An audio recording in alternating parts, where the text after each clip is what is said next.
ಪದ್ಯವನ್ನು ನೋಡಿದಾಗ ಪಲ್ಲವಿಯಲ್ಲಿರುವ ಅರ್ಥ ಇಡೀ ಭಾಷ್ಯ ಪದ್ಯದಲ್ಲಿ ಇರುತ್ತದೆ ಅನ್ನೋದು ಸಿದ್ಧಾಂತ. ಆರು ನಾಳೆಂದು ವಿಚಾರಿಸು ವಿಷಮ ಸಂಸಾರವಿದನು ಕನಸೆಂದರಿ ಮಾರ ಮರ್ದನ ಶಂಭುಲಿಂಗವನ್ನು ವಲಿಸಿ ಗಂಭೀರ ಸುಖದೊಳಿರೆಂದರುಪುವ ಶ್ರೀಗುರು ವಚನೋಪದೇಶವನ್ನಾಲಿಸಿದಾಗಲವದು ನರರಿಗೆ ಮುಕುತಿ. ಎಲ್ಲ ವೇದಗಳೇನು ಹೇಳಕ್ ಹೊರಟಿದಾವ ಅದನ್ನು ಇದು ಒಂದೇ ಪದ್ಯದಲ್ಲಿ ಹೇಳ್ಯಾರ. ಶ್ರೀಮಂತಗಳು ಶಿವಯೋಗಿಗಳು ಸರ್ವ ಎಲ್ಲ ಉಪನಿಷತ್ತುಗಳು ಏನ್ ಹೇಳಕ್ ಹೊರಟಿದಾವ ಅಂತ ಕೇಳಿದ್ರೆ ಮೊದಲೇ ಹೇಳಿದೀನಿ, ಜೀವ ಬ್ರಹ್ಮರ ಅಭೇದವನ್ನೇ ಹೇಳಲಿಕ್ಕೆ ಹೊರಟಿದಾವ, ಭೇದ ಇಲ್ಲ ಅಂತ. ಇಲ್ಲಿ ಆರು ನಾನೆಂದು ವಿಚಾರಿಸು, ಯಾರನ್ನೋ ಹುಡುಕಾಡಕ್ ಹೋಗ್ಬೇಡ. ಬೊಮ್ಮೋ ನರುವಿನೆಂದು ಬಳಲುವರು ತಮ್ಮ ನೇತಿಗಳ ಧನ್ಯವನ್ನ ನೋಡಿ ಮನೋಜನ ಅಂತ ಮುಂದೆ ನೇತಿಗಳಂತಾರೆ. ನಿನ್ನನ್ನು ನೀವು ವಿಚಾರ ಮಾಡು. ಎಲ್ಲವನ್ನೂ ಅರಿದು ಫಲವೇ ಎಲ್ಲವನ್ನು ಅರಿದು ಫಲವೇನಯ್ಯ ತನ್ನ ತಾನು ಅರಿಯದನ್ನಕ್ಕ ಅನ್ನುವಂತ ವಚನಕಾರರು ಕೂಡ ಅದ್ವೈತ ಸಿದ್ಧಾಂತದಲ್ಲಿ ಕೊನೆಗೊಳ್ಳಬೇಕು. ಆದ್ರೆ ಏನೇನು ಅವರ ಬುದ್ಧಿಗೆ ತೋಚದಂತೆ ವ್ಯಾಖ್ಯಾನ ಮಾಡಿದ್ದಾರೆ, ಅದು ನಮಗೆ ಸಂಬಂಧ ಇಲ್ಲ. ಈಗ ನಾನು ಹೇಳಲಿಕ್ಕೆ ಹೊರಟದ್ದು ಏನಂದ್ರೆ ಕೈವಲ್ಯ ಪದ್ಧತಿಯ ಎಲ್ಲ ಪದ್ಯಗಳಾಗಿರ್ಬಹುದು, ಅಥವಾ ಸಪ್ಪಣ್ಣಾಚಾರ್ಯರ ಪದ್ಯಗಳಾಗಿರ್ಬಹುದು, ಇಲ್ಲವೇ ಮಹಲಿಂಗರಂಗರ ಶಿಷ್ಯರು ಬರೆದಿರುವ ಪದ್ಯಗಳಾಗಿರಬಹುದು, ಅಥವಾ ದಾಸರು ಬರೆದಿರುವ ಪದ್ಯಗಳಾಗಿರಬಹುದು. ಯಾವ ಪದ್ಯ ಹಾಡಿದ್ರು ಆ ಪದ್ಯದ ಆಕಾರ ಆಗ್ತಿದ್ರು ಮಾಧವಪ್ಪನವರು.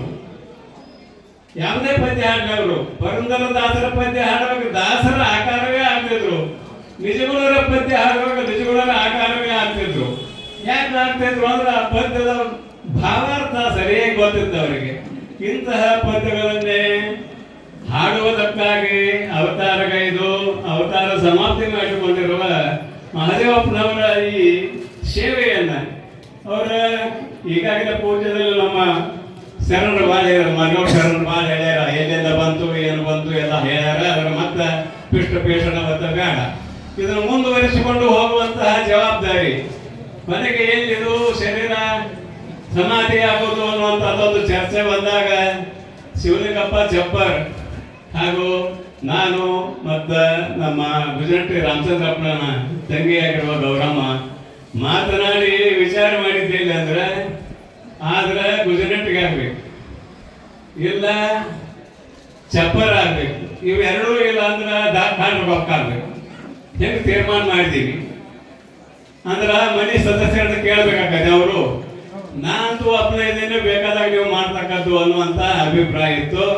ಆದ್ರೆ ಕಾಡ್ರ ಕಪ್ಪು ಮಾಡಿದ್ರೆ ಇಷ್ಟು ಅನುಕೂಲ ಆಗುದಿಲ್ಲ ಅನ್ನುವಂತಹ ಭಾವ ಕಲಾ ಬಳಗ ಈ ಭಾಗದಲ್ಲಿ ಬಾಳಿದೆ. ಕಲಾ ಬಳಗ ನಿಜಗುಣರ ಪದ್ಯ ಹಾಡುವಂತಹ ಕಲಾವಂತರು ಬಹಳಷ್ಟು ಜನ ಈ ಭಾಗದಲ್ಲಿ ಇರುವುದರಿಂದ ಚಪ್ಪರ್ ಅವರು ಇಲ್ಲ, ನಾ ಸ್ವಂತ ಜಾಗ ಕೊಡ್ತೇನೆ, ನಮ್ಮಲ್ಲೇ ಸಮಾಧಿ ಆಗೋದು ಅಂತ ತಮ್ಮ ಅಭಿಪ್ರಾಯವನ್ನು ವ್ಯಕ್ತ ಮಾಡಿದರು. ಅವರ ಆಶಯವೂ ಅಷ್ಟೇ ಇತ್ತು, ನನ್ನ ಸಮಾಧಿಯಲ್ಲಿ ಆಗ್ತದೆ, ಪ್ರತಿ ವರ್ಷ ಭಜನಾ ಕಾರ್ಯಕ್ರಮ ನಡಿಬೇಕು, ಸಮಾಧಿಯಾದ ಸಮಯದಲ್ಲಿ ಭಜನಾ ಕಾರ್ಯಕ್ರಮ ನಡಿಬೇಕು. ಅದು ಬಹಳ ಮುಖ್ಯ ಇತ್ತು ಅವ್ರದ್ದು. ಅದನ್ನ ಜವಾಬ್ದಾರಿ ತೆಗೆದುಕೊಂಡವ್ರು ಯಾರಂದ್ರ ಶಿವಲಿಂಗಪ್ಪ ಚಪ್ಪರ್ ಮಂಟಂದವರು. ಅವರಿಗೆ ನಾವು ಮೊದಲು ಧನ್ಯವಾದಗಳನ್ನು ಹೇಳಬೇಕಾಗ್ತದೆ. ಯಾಕಂದ್ರೆ ಜವಾಬ್ದಾರಿ ತಗೊಳ್ಳೋದು ಸುಲಭ ಇಲ್ಲ, ಪ್ರತಿ ವರ್ಷ ನಡೆಸಬೇಕಿದನ್ನ. ಅದಕ್ಕಾಗಿ ದಾನಿಗಳು ಒಂದಕ್ಕ ಹೇಳಿದ್ರೆ ಇನ್ನೂ ಏನು ಹೆಚ್ಚಿನ ಕಾರ್ಯಕ್ರಮ ಮಾಡೋದು ಅಂತ ನಮ್ಮ ಸಮಾನ ಪೂಜಾರಿ ಅವರು ಹೇಳಿದ್ರಲ್ಲ, ಅದರಂತೆ ದಾನಿಗಳು ಒಂದಕ್ಕೆ ಹೆಚ್ಚಾದ್ರೆ ಇನ್ನೂ ಭವ್ಯವಾದ ಕಾರ್ಯಕ್ರಮವನ್ನ ಮಾಡ್ಲಿಕ್ಕೆ ಅನುಕೂಲ ಆಗ್ತದೆ. ಕಲಾವಿದರಿಗೆ ಒಂದಿಷ್ಟು ಏನಾದ್ರೂ ನಾವು ಕೊಟ್ಟು ಕಳಿಸ್ಲಿಕ್ಕೆ ಆಗ್ತದೆ. ಮೊದಲು ಫಂಡ್ ಕಲೆಕ್ಟ್ ಆಗ್ಬೇಕಾಗಿತ್ತು. ಫಂಡ್ ಎಲ್ಲ ಕಲೆಕ್ಟ್ ಇಲ್ಲ ಅಂದ್ರೆ ಏನ್ ಮಾಡೋದು, ಬರಿಗೇಲಿ ಏನ್ ಮಾಡಕ್ ಬರುವುದಿಲ್ಲ. ಅದಕ್ಕಾಗಿ ಅಭಿಮಾನಿಗಳು ಯಾರು ಮಾದೇವಪ್ಪನವರು ಅಲ್ಲಿ ಅಭಿಮಾನಿಗಳಿದ್ದೀರಿಲ್ಲ, ನಿಮ್ಮ ಸಮೀಪದಲ್ಲಿ ಇದ್ದವರನ್ನ ಒಂದಿಷ್ಟು ಪ್ರೋತ್ಸಾಹಿಸಿ. ಯಾಕಂದ್ರು ಇದೇ ಶಾಂತಿ ಕೊಡೋದು ನಿಮಗ. ಭಜನಾ ಅಂದ್ರೆ ಏನು, ಸೇವಾ. ಭಜ ಸೇವಾಯಾಮ್ ಅನ್ನುವಂತ ಧಾತುವಿನಿಂದ ನಿಷ್ಪನ್ನವಾದ ಶಬ್ದ ಭಜನೆ. ಭಜನೆ ಅಂದ್ರೆ ಪರಮಾತ್ಮನ ನಾಮಸ್ಮರಣೆ ಮಾಡುವುದು ಸೇವಾ. ಪರಮಾತ್ಮನ ನಾಮಸ್ಮರಣೆ ಮಾಡಿ ನಾವೇನು ಆಗ್ಬೇಕಂತ ಕೇಳಿದ್ರೆ ಪರಮಾತ್ಮನಿಗೆ ಸಮೀಪ ಆಗ್ಬೇಕು, ನಮ್ಮ ಮನಸ್ಸಿಗೆ ನಾವು ಸಮೀಪ ಆಗ್ಬೇಕು. ನಾವು ಹಾಡಿದ ಹಾಡಿನ ಅರ್ಥದಂತೆ ಒಂದು 4 ಹೆಜ್ಜೆ ನಾವು ಇಟ್ಟಿದ್ದೇವೋ ಅಥವಾ ಇಲ್ಲೋ, ಬೇರೆ ಹಾಡುವುದು ಅರ್ಥ ಆಯ್ತು ಅಂತ ನಮ್ಮನ್ನು ನಾವು ಆತ್ಮಾವಲೋಕನ ಮಾಡ್ಕೊಳ್ಬೇಕು. ಈ ಆತ್ಮಾವಲೋಕನ ಮಾಡ್ಕೊಂಡಾಗ ಎಲ್ಲ ಕಾರ್ಯಕ್ರಮಕ್ಕೆ ಒಂದು ಗೌರವ ಬರ್ತದೆ. ಬರೀ ಹಾಡಿದೀವಿ ಹೋದಿವಿ ಅಂತ ಅಲ್ಲ. ಮಾದೇವಪ್ಪನವರು ಹಾಡಿದ್ದು ಯಾಕಂತ ಕೇಳಿದ್ರೆ ಮನೆತನದ ಚಿಂತೆ ಇಲ್ಲ.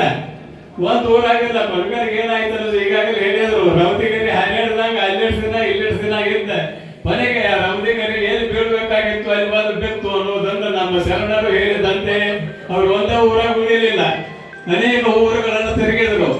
ಅವರು ಗೃಹಸ್ಥಕರೇ, ಹೆಂಡತಿ ಇದ್ದಾರ, ಮಕ್ಕಳಿದಾರ, ಎಲ್ಲ ಇದ್ರು ಕೂಡ ಪ್ರಾರಬ್ಧ ಕರ್ಮ ಏನ್ ಮಾಡಿತು ಅಂತ ಕೇಳಿದ್ರೆ ರೌದಿಗರಿ ಆ ಕಡೆ ಈ ಕಡೆ ಓಡಿಸಿದಂತೆ ಗಾಳಿ ಪ್ರಾರಬ್ಧ ಕರ್ಮ ಎಷ್ಟೋ ಕಡೆ ಸಂಚಾರ ಮಾಡಿತು.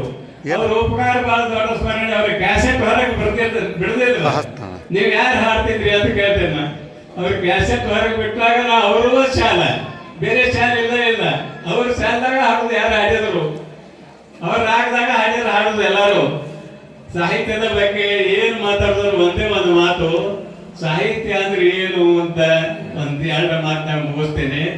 ಹಿತೇನ ಸಹ ವರ್ತತೆ ಇತಿ ಸಹಿತಂ, ಹಿತೇನ ಸಹ ವರ್ತತೆ ಇತಿ ಸಹಿತಂ, ಸಹಿತಸ್ಯ ಭಾವ ಸಾಹಿತ್ಯ. ಅಂದ್ರೆ ಹಿತವನ್ನೇ ಬೋಧೆ ಮಾಡುವ ತನ ಯಾವುದು ಇದೆಯೋ ಅದು ಸಾಹಿತ್ಯ ಅಂತಿದ್ರ. ಮತ್ತೇನಲ್ಲ, ಹಿತವನ್ನೇ ಬೋಧೆ ಮಾಡುವುದು ಯಾವುದೋ ಅದು ಸಾಹಿತ್ಯ. ಹಿತ ಯಾವುದು ಅಂತ ಕೇಳಿದ್ರೆ ಈ ಲೋಕದ ಪರಲೋಕದ ಸುಖ ದುಃಖಾದಿಗಳನ್ನು ಅನುಭವಿಸುವುದು ಹಿತ ಅಲ್ಲ. ನಿಜವಾದ ಹಿತ ಯಾವುದು ಅಂದ್ರೆ ತನ್ನನ್ನು ತಾನು ತಿಳಿಯುವುದೇ ನಿಜವಾದ ಹಿತ. ಆ ಹಿತವನ್ನು ಬೋಧಿಸುವ ತರ ಯಾವ ಗ್ರಂಥಗಳಲ್ಲಿ ಇದೆ ಅಂದ್ರೆ ಅಧ್ಯಾತ್ಮವನ್ನೇ ಹೇಳುವಂತಹ ಗ್ರಂಥಗಳಲ್ಲಿ ಇದೆ. ಲೋಕದವರನ್ನು ಹಾಡಿ ಹೋಗುವ ಗ್ರಂಥಗಳಲ್ಲಿ ಇಲ್ಲ. ಅಧ್ಯಾತ್ಮ ಅಂದ್ರೆ ತನಗೆ ಸಂಬಂಧಪಟ್ಟ ವಿಚಾರವೇ ಅಧ್ಯಾತ್ಮ. ಈ ಅಧ್ಯಾತ್ಮ ಅನ್ನುವ ಶಬ್ದದ ಅರ್ಥವನ್ನು ಅರಿತು ಕಲಾವಿದರೆಲ್ಲರೂ ಚಟಗಳಿಗೆ ಅಧೀನರಾಗದೆ ತಮ್ಮನ್ನು ತಾವು ಉದ್ಧಾರ ಮಾಡಿಕೊಳ್ಳುವುದಕ್ಕಾಗಿ ಪ್ರತಿಜ್ಞೆ ಮಾಡಬೇಕು. ನೀವೆಲ್ಲರೂ ಚಟ ಮಾಡಬಾರ್ದು. ಯಾರ್ಯಾರೋ ಚಟ ಮಾಡಿದ್ರ ಅದೆಲ್ಲ ಬಹಳ ದೊಡ್ಡ ಕಥೆ ಇದೆ. ಆ ಚಟ ನೀವು ಮಾಡ್ಲಿಕ್ಕೆ ಹೋಗ್ಬೇಡ್ರಿ. ಯಾಕಂದ್ರೆ ಅವ್ರು ಮುಳುಗಿದ ನಿಮ್ಗೆ ಮುಳುಗಕ್ ಆಗೋದಿಲ್ಲ. ಭೀಮಸೇನ್ ಜೋಶಿ ಅದು ಚಟ ಮಾಡಿದ್ರು, ಇಲ್ಲ ಅಂತ ಇಲ್ಲ. ಆದ್ರೆ ಅವ್ರು ಅದರಾಗ ಮುಳುಗ್ತಿದ್ರು.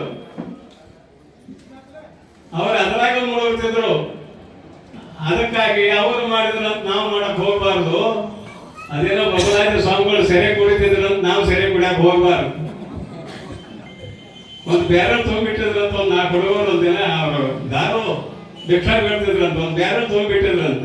ಎಷ್ಟು ಕುಡಿತೀವಿ ಕುಡಿ ಅಂದ್ರಂತ. ಅದನ್ನೆಲ್ಲ ಕೊಡ್ರು ಮಕ್ಕಳ ಇಲ್ಲ ಅಂದ್ರಂತ. ಈ ಕತೆ ಯಾಕೆ ಹೇಳ್ತೇನೆ ಅಂದ್ರೆ ಯಾರು ಚಟಕ್ಕೆ ಅದೇನ ಆಗ್ಬೇಡ್ರಿಪ್ಪ ಅನ್ನೋ ದೃಷ್ಟಿಯಿಂದ ಈ ಮಾತನ್ನ ಹೇಳ್ತಾ ಇದ್ದೇನೆ. ಯಾರಿಗೆ ನೋವಾದ್ರೂ ಕೂಡ ಸಹಿಸ್ಕೊಳ್ರಿ, ನೋವು ಮಾಡ್ಕೋಬೇಡ್ರಿ. ಯಾಕಂದ್ರೆ ಹಿತೇನ ಸಹ ವರ್ತತೆ ಇತಿ ಸಹಿತಂ, ಸಹಿತಸ್ಯ ಭಾವ ಸಾಹಿತ್ಯಂ ಅನ್ನೋದನ್ನು ವ್ಯಾಖ್ಯಾನ ಮಾಡ್ಲಿಕ್ಕೆ ಕಾರಣ ಏನಂದ್ರೆ ಯಾರೋ ಚಟಕ್ಕೆ ಅಧೀನರಾಗಬೇಡ್ರಿಪ್ಪ. ಈ ಜನ್ಮದ ಸಂಸ್ಕಾರ ನಾವು ಮುಂದಿನ ಜನ್ಮಕ್ಕೂ ಬರ್ತದ. ಈ ಜನ್ಮದ ಸಂಸ್ಕಾರ ಮುಂದಿನ ಜನ್ಮಕ್ಕೂ ಬರ್ತದ. ನಾವು ಒಳ್ಳೆಯ ಸಂಸ್ಕಾರವಂತರಾದ್ರೆ ಅದು ಮುಂದಿನ ಜನ್ಮದಲ್ಲಿ ಒಳ್ಳೆಯ ಮಾರ್ಗದಲ್ಲಿ ನಮ್ಮನ್ನು ಕರ್ಕೊಂಡು ಹೋಗ್ತದ. ಪ್ರಮಾಣ ಏನಿದೆ ಅಂತ ಕೇಳಿದ್ರೆ ತತ್ರ ತಂ ಬುದ್ಧಿ ಸಂಯೋಗಂ ಲಭತೆ ಪೌರ್ವದೇಹಿಕಂ ಗೀತೆ